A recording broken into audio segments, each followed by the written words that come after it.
So thanks for sitting with us today, Pleasure. Adrian.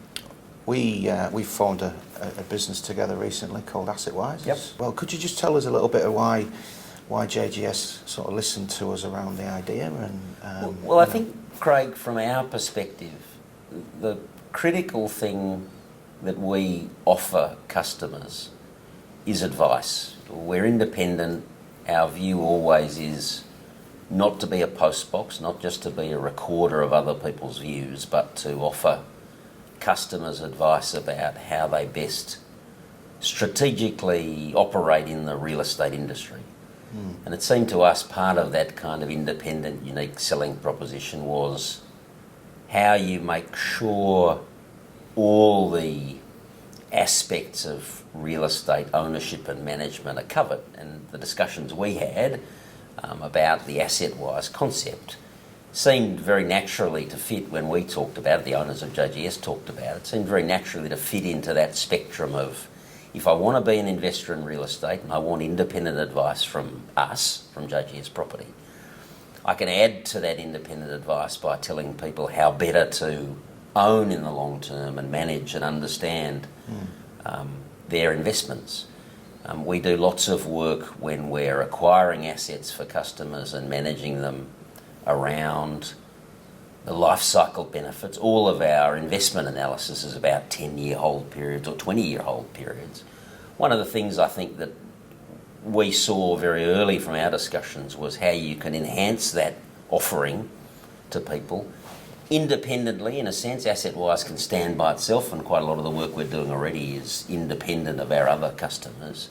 But quite a lot of it also is related to those existing customers and saying to them, actually, as an independent advisor, we can give you a broader set of parameters on how you measure and record and understand what the ownership profile looks like, and how actually you make sure that those kind of investment metrics you used at the beginning, the get-in kind of numbers, the since inception, whatever you want to call them, how you make those actually more robust, and how you don't just rely on what was a forecast at the beginning, but you make sure that your asset planning and your value enhancements better, more scientific, by understanding actually a whole lot of the physical elements of real estate. You know, even from the last 12 months since we started AssetWize, I've learned a whole lot about the fact that actually you can get your capital budgeting and your replacement kind of considerations around assets wearing out and how that affects depreciation, all those things, by getting a much better handle on it, by doing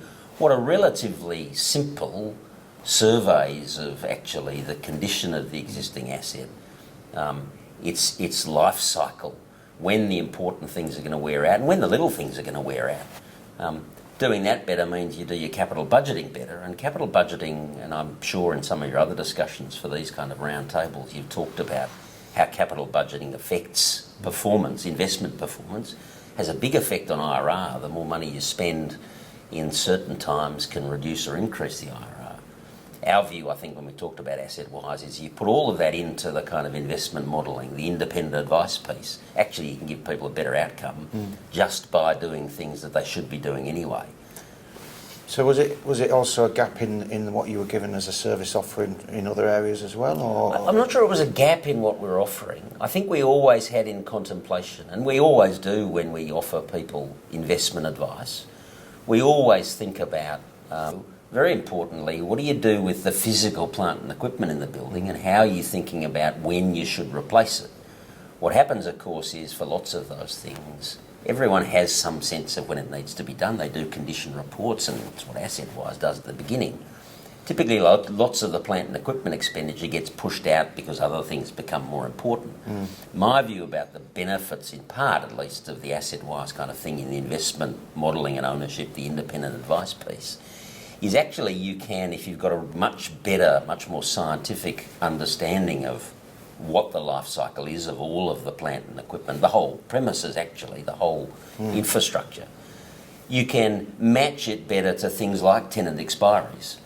I think about some of the buildings where we've owned or still own, where you've got big expiries, 25% of the building to one tenant that comes up in 5 years. But your original CapEx plan sort of didn't take account of that. It says, yes, you've got to pay for downtime and you've got to pay for refurb the floors, but at the same time, actually, there's a whole lot of things that AssetWize can tell you that says, actually, probably the HVAC for those 10 floors is got another 2 years. But if you're doing a huge project and refurbishing those floors, you can bring forward in the investment analysis and say, well, why don't I do the HVAC for those 5 floors when I'm doing all of the rest of it? And how does that affect the investment analysis? The thing I like about it is you can do that at the beginning, and you can have planned then the investment kind of case better over the journey with more science around actually when you have to, but also economically when you should. Right? There's some combination between the two I think is quite valuable, and certainly in the investment analysis we're doing now with the benefit of some of the AssetWize data, I think we're getting a better outcome actually. Doesn't mean always that the IRR is going to be better. What it means, I think, though, at least in part as well, is it's more predictable. And predictability is the critical thing for long-term. You know, most of our clients, as you know, are pension funds, sovereign wealth funds, those sorts of people. They're investing not forever, but essentially they're long-term holders. What you want to be able to do, of course, is manage the returns profile as evenly as possible, because the one thing they don't want from good, well-leased, good return real estate assets, you don't want value volatility, and therefore you don't want IRR volatility as far as you can manage it. That summarises it really well, I think. It fits very neatly into our proposition about long-term ownership. We're long-term advisors, we're not kind of traders. Right? People aren't buying those services from us, they're buying strategic advice. Yep. I think it fits very neatly into that whole service offering. It's how do you make asset, property ownership, real estate investing, how do you cover all the things that make a difference to the benefit proposition? How do you make the most of what you can? Yeah, and understanding where the future is. It's good. Look, thank you for your time. No, it's a pleasure. That was really good, and let's keep moving. Great.